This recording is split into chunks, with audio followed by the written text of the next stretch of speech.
Hi everybody, I'm Simon Pimenta. I'm a resilience coach. I had CFS for 8 years and I went from not being able to walk for 1 minute to being able to play sport for hours, work again full time. And my mission is to share information that will help people and to teach others what I learned about this condition. To that end today, I'm talking to Vishal Soni, who has experienced CFS and is recovering and is functioning at a very high level. Hello, Vishal. Hi. Tell us what you do. Tell us your job. Okay, so I'm a regional advisor in science. So I go around in the education sector supporting a variety of schools in the region in developing pedagogy across the region. So yeah, that's my job. Excellent. And the reason I wanted to talk to you today, Vishal, is to just get an update on what you're finding is helping you. Particularly, I know that supplements have helped you. And so I'm interested to know more about that. So if you're interested, Vishal runs a great Facebook group, so check out the link below. And part of the reason I'm interested to talk to Vishal is I did take supplements. I saw nutritionist, naturopath, herbalists, and they helped to a degree, but what really helped me was addressing the stress. And I think addressing the stress probably meant that I got more benefit from taking the supplements. And if you're interested to know more about addressing the stress, do get in touch with me or join my Facebook group. But just to be clear, this video is for educational purposes. It's not intended to replace the advice or treatment of a physician. Always consult your doctor about taking supplements, especially if you're on medication. Vishal isn't a medical professional or nutritionist, but I want to talk to him just because he's someone who's experienced ME/CFS, knows what it's like, and I think what he's going to share is going to be valuable. So any use of the information that we discuss is entirely at the viewer's discretion. Do check out a previous video we did where Vishal talks about his ME/CFS story, and I'll put the link below this video. So let's get started. Vishal, tell us, what are you taking currently that you're finding helpful? So I am taking a variety of different supplements.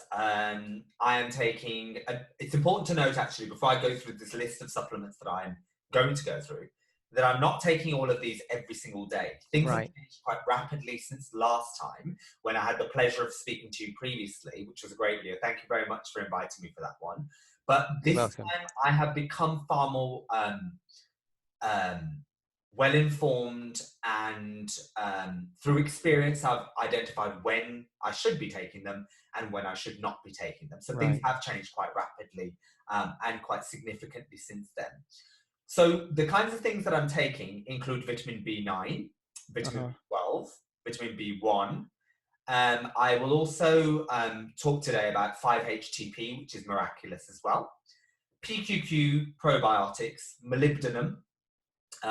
I do take some fish oils. I have some lovely stuff called TRS, which I've done a video on previously as well. Yeah. Magnesium malate occasionally, and finally Rhodiola. So yeah, so quite a few ones there. But again, they are all very, very targeted.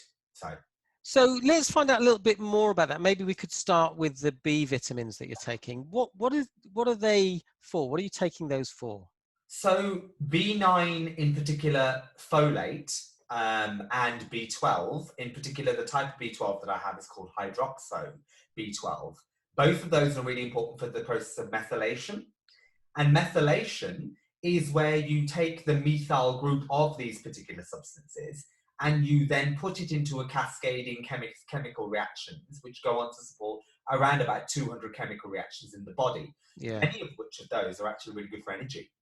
Yeah. So if you've got problems in your methylation, you can't detoxify, your mitochondria don't gain enough energy. I mean, it's commonly known, obviously, that B12 is really good for energy. So many people don't understand the connection between the fact that B12 is necessary to go with B9, actually. Right. And then, of course, within that, the caveat is there's loads of different types of B12 and loads of different types of B9.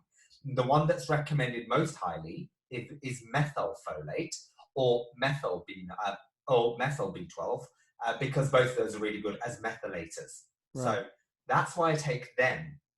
But again, I don't take them every single day. So they've got to be, I take them probably about once a week. And actually, the reason why I only take them once a week in slightly higher doses is because I'm getting a lot of my vitamins through natural ways, like liver supplements, for example. Right. Yeah. So liver supplements, I'm taking something called lamb's liver. Uh-huh. There it is. And it's really amazing, actually. So liver's really, really good because it contains a lot of these substances naturally. So, for example, it's got a lot of B vitamins in. Yeah. It's got iron in, which is, of course, great for blood and the carrying around oxygen around the body, which is, of course, what we need for respiration, which gives you energy. It's got phosphorus, copper, magnesium, vitamin A, vitamin K. It's got choline, and it's also got sulphur in there. So that's actually what I'm taking as a natural alternative to the synthetic forms that you might get. Right. And just to be clear, just to clarify, lamb's liver, is that actual lamb's liver, or is that? Yeah, that's what I thought, you know. Actually, yeah. I made the mistake because I always go in slow with my supplements. So when I said I made a mistake, it wasn't actually a mistake.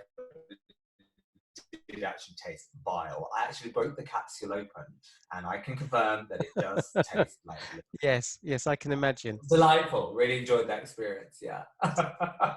So good tip is to take it in the capsule. Yeah. Take the whole capsule. Don't break. Yeah. So so the B12s and the B9s I'm having through the liver supplement, actually. Right. Because it's important with all of these sorts of things. They are amazing, they're wonderful, but it's important to keep the natural biochemistry going through your food as well. Right. Obviously, so yeah. But it's great. Lamb's liver is amazing. Okay. Out of interest, where do you get that? Is there a product Amazon. that Amazon? Oh, wow. Yeah, okay. Amazon. You get the lamb's liver from Amazon, but the B9 and the B12 that I get is usually through in the UK, you can get it through Amrita Nutrition or Your Health Basket. But a lot of these you can just get from Amazon. It is quite easy to source them from Amazon. Right. Okay. All right. So should we move on to the next thing you're taking? Yeah, B1. Yeah. So B1. Oh my goodness. So here it is. Here's the B1 that I'm taking. So it's called megabemphothiamine. It is a synthetic version of vitamin B1, but it's fat soluble and it's absolutely tremendous, again, for giving you energy. Right. I can't even stress how important this one is. Because if you are deficient in B1, it can, over a prolonged period of time, and when we were talking earlier about stress, chronic stress can actually lead to a deficiency in B1. Right. When you look at my particular history, and I can't remember that I mentioned this last time, but going through a significant amount of trauma for 34 years actually, on a daily basis was quite a lot for me to deal with. Having to deal with that as a child all the way through to your adulthood is an incredible amount of stress, and it's going to create lots of burdens for the adrenals. It's going to create lots of burdens for obviously the cortisol levels that are going to be pumped out into the system. It creates huge vitamin deficiencies trying to process all of those toxic byproducts of excessive amounts of stress over the years. And so one of those deficiencies can easily cause vitamin B1 deficiency. And when you consider vitamin B1 deficiency over a prolonged period of time can lead to beri-beri, of which there's two types of beri-beri. There's wet beri-beri and there's dry beri-beri. Right. And wet beri-beri can can unfortunately lead to cardiac symptoms. Right. So lead to things like POTS. It can do over a long period of time. An enlarged heart, because the heart is struggling to continuously pump out the blood volume that it requires to do so. And as a result of that, it gets bigger. You can end up having a fast heart rate, etc., Right. Beri-beri. Then you've got dry beri-beri, which is actually, I did have some arrhythmias when I was very, very ill. That's undeniable. And I still get them very occasionally now, but I'll come to that in a moment. But dry beri-beri is one that I suffered with a lot more. So CFS sufferers often have neurocognitive problems. They can't remember things. the ability to vocalize what they want to say isn't coming out with the fluidity that it should. We know that the brain fog is really severe with all that. And when you look at all these symptoms and the symptomology of ME/CFS, and you then cross-reference it to what is going on with a condition like beri-beri, Yeah. then you can see that it's actually incredibly surprising, the commonalities between the two. Right. So when you look at dry beri-beri, I had pins and needles in my feet as well. I would not be able to read the words on the page properly because they would literally wobble across the page. It's really quite bizarre. And then when you look at beri-beri and look at one of the symptoms of that, actually it's because the eye movements are flickering. Right. And all of these is what I had. And in fact, I remember when I was in it was the most devastatingly scary thing in the world. I mean, you know, Simon, you've been through this horrendous condition. Yeah. I remember I used to sit there and I used to get pins to stab into my hands and my feet and the tip of my tongue. I used to literally just pinch the tip of my tongue because they were so numb that I wanted to get the sensations back. Right. And it was terrifying me so much. It was devastating. Really scary stuff. Then recently, and I'm talking when I say recently, in the last 6 months, I have discovered that it's very likely to be beri-beri that is the underlying reason caused by why I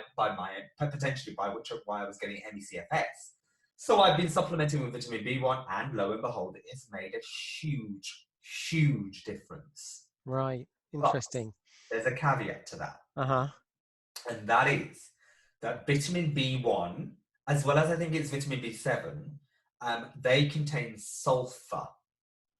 Now, I know that I've had my genetic profile tested already, and I've got a CBS enzyme mutation, which means that I have a very high sensitivity to sulfites. Right, right. If you have too many sulfur-rich foods, you can then get a buildup of sulfites into the system, and actually, it can lead to things like anaphylaxis in large quantities. Right. And so I found that through taking B1, I was getting a very low drop in blood pressure. I was getting palpitations. I was getting arrhythmias, which is what I alluded to earlier. Yeah. And all of that is because of the increased sulfur content. Right. So then what I had to introduce was, I had to introduce something called molybdenum. And molybdenum is amazing because it helps the enzyme that breaks down the sulfites and gets rid of them. Right. Which, I'm not joking with you when I say this is a very recent discovery. This is hot off the press. That this happened to me at New Year's Eve, 2019, where I nearly ended up in A&E because I took too much sulfur without knowing it was the sulfur that was causing the problem. So then I took the molybdenum in a large dose, and lo and behold, within about an hour, I had quashed those symptoms again. So do you see, it's all about finding out what works and how to balance them. And yeah, sure. Sledgehammer approach to the whole thing. And the high sulfur was due to what? B1 contains. Okay, the B1, yeah. Okay, that's what you said. So when you have really large doses of it, like 250 milligrams, then it's going to contain a lot of sulfur. Interestingly also, and this is very important to know, I mentioned that liver also contains sulfur. So if I take too much of those liver supplements, I also get arrhythmias and a lot of the problems that I have. Right. So, I mean, you know, when I say that you've got to be very careful with these sorts of things, you do. And the key here is you've got to listen to your body at all times, really. And that brings a question. In relation to these supplements that you've talked about and the ones you're going to talk about, how have you arrived at, you know, the notion of that you need to take these things? Have you been working with a practitioner? Has it been your own research, combination of both? It's always been a combination of both in my case. Right. But certainly I met a very good practitioner. I don't know whether I'm supposed to mention it here. Yeah, you can. Elliot Overton, and he has his own website. He's a naturopath, he's a nutritionist, my apologies, who's training to be a functional medical doctor. Right. And so I found him on YouTube. He's based in Staffordshire. And he's done a lot of videos and a lot of talks on vitamin B1. And he's also done a lot of work on oxalates as well, which is another thing I found out, that I've got an excessive amount of those in my system. Right. Now, oxalates are things that you find in plant matter. Yeah. It's a plant defense mechanism, actually, oxalates are. So if you have a lot of oxalates in your diet, you've clearly heard of kidney stones. Yeah. The direct result of oxalates in your dietary requirements. And things like, you can have lots of spinach, which have got huge amounts of oxalates in there. You've got peanuts. You've got rhubarb, can kill you, of course. And part of that reason is because it's got lots of oxalates in it. So I've been working with him. So I found him on YouTube. And so happened that he was only an hour away from Birmingham. So I messaged him, and we had a conversation, and he's the one who actually said to me, Vishal, do you know, you could potentially, have beri-beri going on here. So you probably need to really consider vitamin B1 in your diet. That's how Interesting. I took it, and it worked brilliantly for a few days. Then I had the sulphur issues. Then that's right. Okay, so it is a real balancing act. Yeah, it's a real balancing act. Yeah. You cannot underestimate the power that these supplements actually have, and if taken in a slapdash approach, can be very destructive, actually. And I mean really destructive. Yeah. I remember I worked with somebody who was asking for my guidance based on what has worked for me. And she was taking, must have been close to 50, 60 different supplements a day. Right, gosh. And when you looked at and mapped the number and the cumulative effect of, for example, the amount of magnesium she was having, it was enough to kill a horse. Right, gosh. It was a huge amount. So really, you've got to be very systematic and educated in your approach to how you take these sorts of things. Yeah. It can be really harmful. But if taken well, they can be extremely useful as well. Yeah. Excellent. So should we move on to the PQQ that you mentioned? Yes. So PQQ. I've done a video on this on my YouTube channel as well. It is amazing. It is for mitochondrial biogenesis, which a posh way of saying generates new mitochondria. And mitochondria is what we need for energy, right? Yeah. So if this helps you grow new mitochondria, then this is a win-win situation. It's a really good antioxidant as well, and it's just absolutely amazing in all levels. It's great for brain function. It's a completely natural substance that's available in your foods, albeit in a much lower dose than what you would get in a supplement, of course. But it's just tremendous. It's absolutely amazing. It's just great for everything. But again, I don't take it every day because actually you do need some oxidants in your system. So if you take too many antioxidants, that can have a reverse effect. Yeah. So it's important, again, with a balancing act. I probably take this one maybe twice a week, but mostly once a week now. Right. Okay. Yeah. Whereas I did go through a phase to restart my system of taking up to 5 tablets a day almost, which is 100 milligrams. That's an awful lot. I wouldn't recommend that at all. Right. But with me, being a scientist, I like to experiment. And I am the guinea pig of my own experimental journey. So there you go. But that's great stuff. Great stuff. Okay. And what about you mentioned taking DHA and EPA? Right. So DHA and EPA. I take vegan DHA and EPA, which is sourced from algae sources. There are many people that think that DHA and EPA taken from algal sources is not as effective as animal sources. So, for example, cod liver oil is the preferred one. But the problem with cod liver oil, of course, is that it has a lot of histamine in there. Right. You don't know how rancid the oil is. You don't know how long it's been sat out there. You don't know how long the fish was sat out there before they extracted the cod liver from there. And then, of course, what happens then is you take from that, you get histidine, which is converted to histamine, which is going to cascade and cause a huge amount of issues. Right. huge amount of issues. Yeah. And again, Simon, if you look at all of the list of the ME/CFS symptoms that you have, if you then cross-reference that against all of the things that histamine can cause, Yeah. undeniable. It is Right. literally the same with beri-beri. It's literally like reading a common list. It's shocking. So I Right. take DHA in the vegan form, the algal form, which is great. So what does it do? It's great for your brain function. I think, if I remember correctly, 30% of your brain is comprised of DHA and EPA. So all you're doing is you're putting into your system what's already there. Yeah. But I only take it once a week. And that's because if you take too much of it, in my case, and there are lots of other cases where, let me think now. There is a link, if I remember correctly, I'm just going through the caverns of my mind, please excuse me, where it can be linked to, oh, Jesus, is it oxalates? Is it something, does it? Don't worry, I can post it if it doesn't come to you. I'll remember it. I'll remember it, and I'll message you, Simon. I'll let you know later. Yeah. But yeah, it can have a deleterious effect, is what I'm trying to say. Yeah. Many specialists out there. Jack Cruz is amazing. His work on red light therapy is amazing. Again,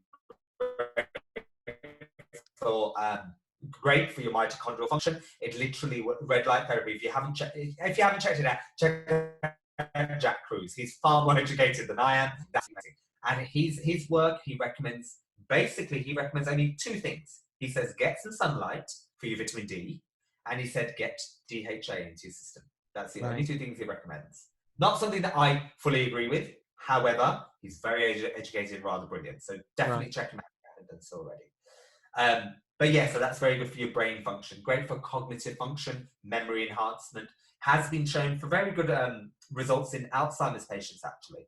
So yeah, highly recommended for that one as well. Yeah. Right. Excellent. Can I go on to vitamin D? Do you mind? Yeah, do. Talk about the vitamin D. That is some kind of super stuff. Because we live in England. Simon, how much sun do we get in England?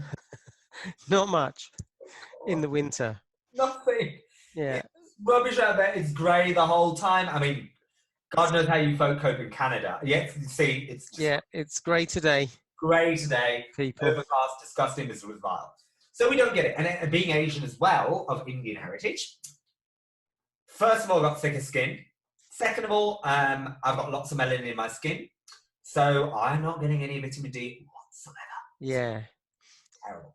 So I have to take supplements. And yes, I have a medically diagnosed deficiency, so I have to take supplements. But again, not too much, because if I take them every single day, for some reason it kicks my calcium out of kilter, and so I've got to be careful with the amount that I take.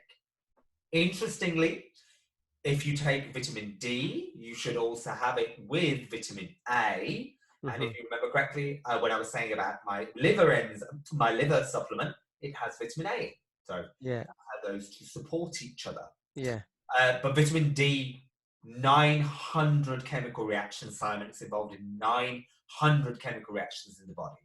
So it's a hugely powerful supplement. And it's one that we need. And if you don't have it, you can die. Yeah, I remember Dr. John Briffa, who's a medical doctor with a degree in nutrition, writing about the need for vitamin D supplementation if you live in a country like the UK. And interestingly, also needs magnesium for that. Right. If you don't have enough magnesium, then you will start having side effects of vitamin D, and those side effects can be really nasty. Yeah. Trust me, I know. So there you go. And you're talking about the magnesium in terms of supplements, or getting it from your food? You rarely can get it in your food in a sufficient quantity, because the soil that that vegetables are grown on today and fruits are grown on today are usually magnesium deficient because of the amount of turnover of crops. Yeah. Replace the nutrition back into the soil in sufficient quantity. Certainly they have nitrogen, phosphorus and potassium fertilizers, but I don't know whether they put a lot of magnesium on the soil. So you end up with deficiencies. So I take magnesium malate because the malic acid goes into the citric acid cycle, if my biology serves me correctly. I bloody well hope it does. And so this one is great, gives you energy, and magnesium is basically the spark plug for your mitochondria. Right. So, and again, if you don't have enough of this, then vitamin D is going to have a side effect with you. And so, do you see how this is all? It's all very interlinked. Yeah, yeah, absolutely. And so, again, you've got to be really careful with the way that you take these things. And the real takeaway from this today is really just listen to your body with these things. That's the biggest barometer of whether something's working or not. So that's magnesium. Yeah. Does a great, great, great job. Yeah. And the last one is rhodiola. Yeah, I was going to ask you about that. I remember you mentioning that. What is rhodiola? In fact, it's not the last one. Rhodiola goes with 5-HTP, these two. Okay? So rhodiola is, remember I told you earlier that I had the genetic profile done, so I examined my and I find out what's working well, what's not working well. And when you combine that with the organic acids test, which is supremely powerful, and if you haven't had it, you can get it through Biolabs, which is available in London. They send you a kit. It costs you £185. You just have to wee into a bottle in the most undignified manner that anybody can. There is no dignified way of doing this. And then you literally send them off the bottle. They send it to Great Plains laboratories in the US. They analyze 76 different aspects of your urine, and they find out whether you have a sensitivity to sulfites, whether you've got a problem with your vitamins, whether you've got a problem with your minerals, whether you've got candida overgrowth, which is also going to cause vitamin B1 deficiencies, by the way. So that's something to take note of. And it is one of the most valuable results that you can have.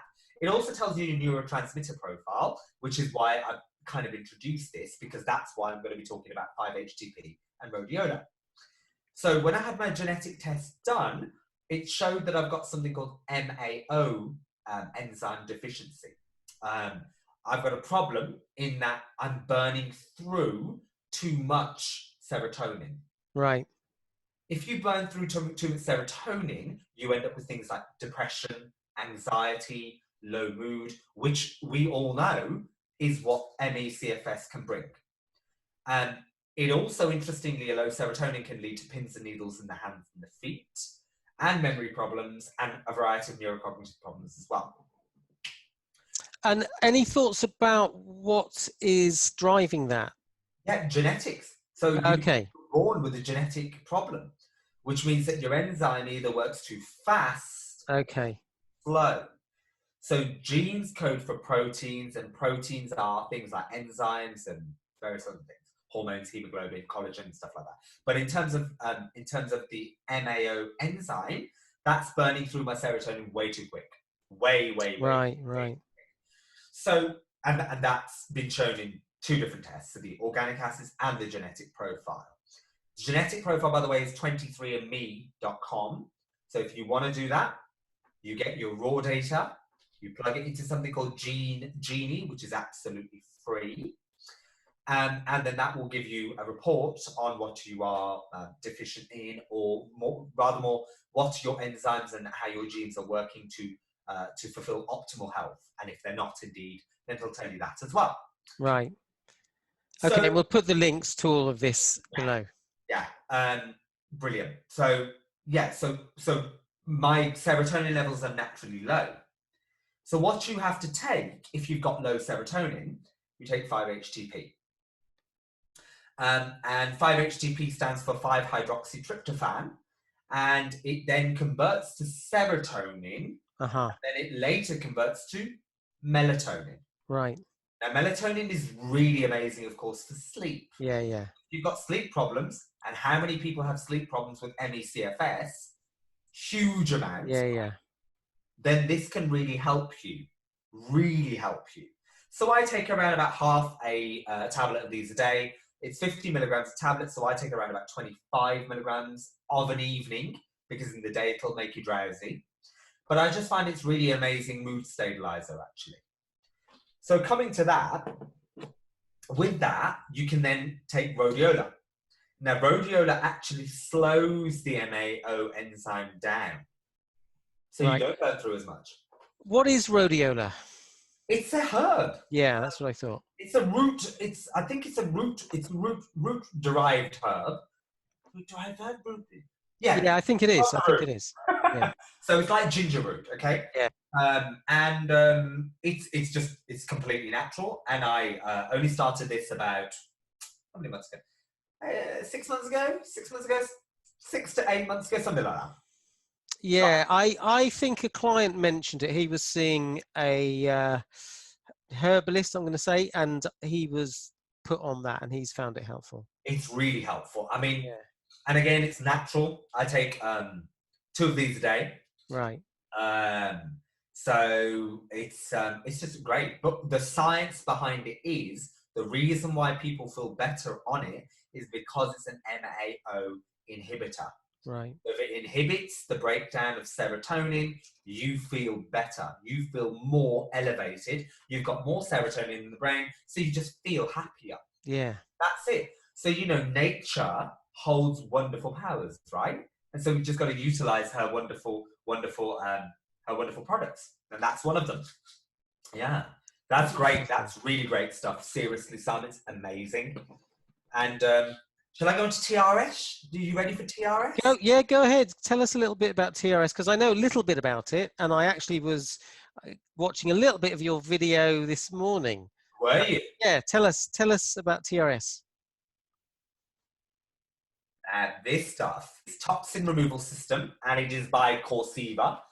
You can get it through a Facebook group called TRS UK. Again, if you could post the link, that'd be amazing. It's £57 a bottle, so it's not cheap. Right. But it's nanoparticle zeolites, which are basically designed to capture any nasty heavy metals that are out there, and you just weed those metals out. And because it's nanoparticles, Simon, it's so small, it goes into every nook and cranny, everywhere. So it goes into your brain, pulls out the heavy metals from there, goes into every organ system, it goes into every muscle, gland, whatever, gets in there, pulls out those heavy metals. And by those heavy metals, we know about mercury being a problem. We know about cadmium, arsenic, aluminium. All of those can cause a problem. So this nanoparticle zeolite literally grabs onto those and takes them out. So, and what is zeolite? Can you explain what that is? Oh, now you're going to ask me. Zeolites, if I remember, are marine in origin. They're naturally occurring, and they have a cage around them. And they're naturally negatively charged. Right. So they naturally grab onto positively charged cations, like aluminium, aluminium, and all the other ones like cadmium, mercury. Yeah. Literally just pull them out. So it's got a natural affinity for these sorts of things. And what's the research on this? Do you know much about that? Yes. So the gentleman who designed this is so accredited with so many medical and he's academically very gifted. If you ask me his name now, I can't tell you. Yeah. Okay, well, again, if it comes to you, we'll post it. Clearly, it's not working that well because I've bloody forgotten, haven't I? But he is really he's adorned with accolades left, right. Okay.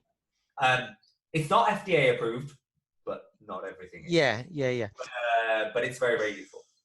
So, I remember a nutritionist talking about it. Yeah. And a question I keep meaning to ask people, I don't know if you know the answer is, but if you're taking an inert substance, and obviously you're saying it's a nanoparticle, and there's lots of products you can get that use sort of nanoparticle technology. How do we know that those things work themselves out of the body? Very good question. That's a very good question. Now, it can be detected through your urine. That's how it can be detected. Right. So that's a very simple answer to your question. Right. So it's testable through urine deposition, because of course it's just taken to the kidneys and urinated out. That is the number one way to detect it. Right. Yeah. But as I said, I always treat these sorts of things with a degree of caution and Yeah. skepticism until I've Yeah. Yeah. tried them. Yeah. Yeah. When I've tried them, if I feel an effect and the effect is fairly rapid and long lasting, Yeah. then I'll recommend it to people. Yeah. I'll Because also look that's, that up with the research, of course. yeah. And because that's the thing, often, people take supplements, they feel better for a bit, they rave about something, but it doesn't sustain. And That's right. I've certainly had that experience. You sometimes get carried away with the hype. Take this product; it's going to really help. And you go, yeah, I do feel better. And sometimes you think, oh, actually, is this, a placebo going on here? But obviously, if something you're noticing sustained effects, then that's interesting. Absolutely, yeah. And like, for example, two examples that I wanted to mention: D-ribose Yeah, and NADH. Wonderful, absolutely amazing to start off with. And Simon, I raved about this. yeah, Like it was my supplemental religion almost. NADH and D-ribose were just amazing for me. But then they reached a time when they did not have an effect. right. And so when you do realize that that is the case, you have to pull back. You Yeah, have to pull back. And interestingly, if I take any of those out, I still have them. I actually get side effects from them because right. a lot of these B vitamins, I think D-ribose is a derivative B vitamin. I know certainly NADH is B3, but the active form, if you don't take the B vitamins together, that can cause you a problem. Yeah, And interestingly, nutritional yeast is a good way to take them all together. So that right. Okay. Oh, yeah. I remember actually when I went to America to work on a summer camp, I got bitten to death the first year, and before I went the second year, I took brewer's yeast, okay. which is a B complex, and it's very cheap. And I took that for about 2 months before I went. I still got bitten to an extent, not as much, but the bites did not react. They didn't get sore. They didn't inflame. So that was very interesting. So I'm interested that you mentioned that. And with the D-ribose, as I understand it, correct me if I'm wrong, it's a sugar, so can cause fermentation. So I think Dr. Myhill says that it's good to take if you're in a dip, but go easy on it. That's absolutely right. Completely right. Yeah, So, for yeah, example, and I tell you where I knew that it was having a negative and deleterious effect. If I take D-ribose today, what would happen to me is this. I'd get a certain boost of energy, for sure. Then afterwards, I'd start feeling low again. It's almost like caffeine. Almost like. right, right. Okay, Then, interesting. really interesting, was I'd get bad acne. Right, I've always had a troublesome relationship with my facial skin anyway, the bloody irritating thing. It just has eruptions whenever it feels like it. right. But when I have sugar in excessive quantity, that will lead to an increased amount of Yeah, sure. Also, I get a lot of, it's not very dignified, but gas. Right. So obviously burping and obviously the other end. Let's not go Yeah. down that road. But you know the other, right? So it's shock horror. Humans do flatulate. It is true. So yeah, so I'd get lots of that. So I know that it's not having a good effect in my system. That is the fermentation effect, of course. Yeah. Sulfide. Yeah. And I was diagnosed as having candida.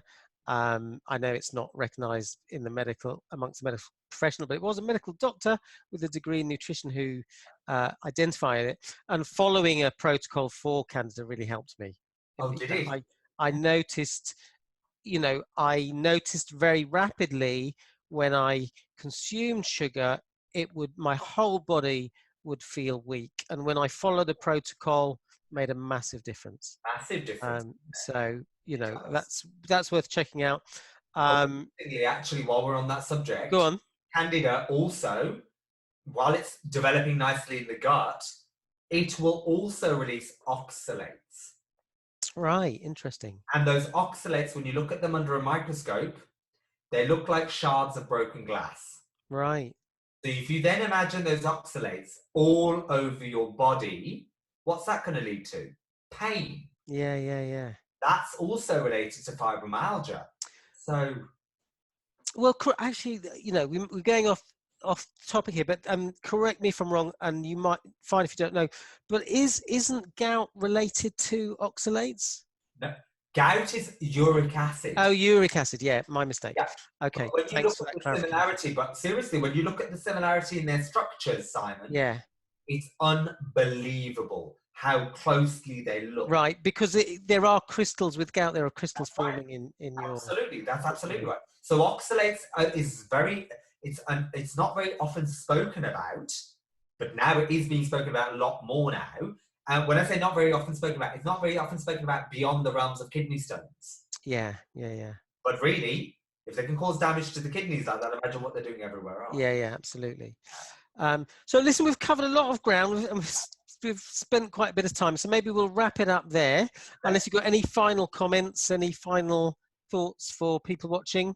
No, I just hope to goodness and to God that you found this video useful. I know there's a lot to take in. If you do want to find any further guidance or you would like to see me, please join Elite Wellness Warriors, really. And Simon said earlier, he'll put the link down below. But it's been a real pleasure, Yeah. Simon, talking to you today, genuinely. Yeah. And so that's Vishal's Facebook group.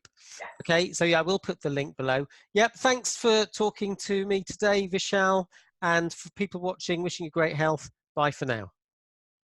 Thank you. Take care. Bye-bye.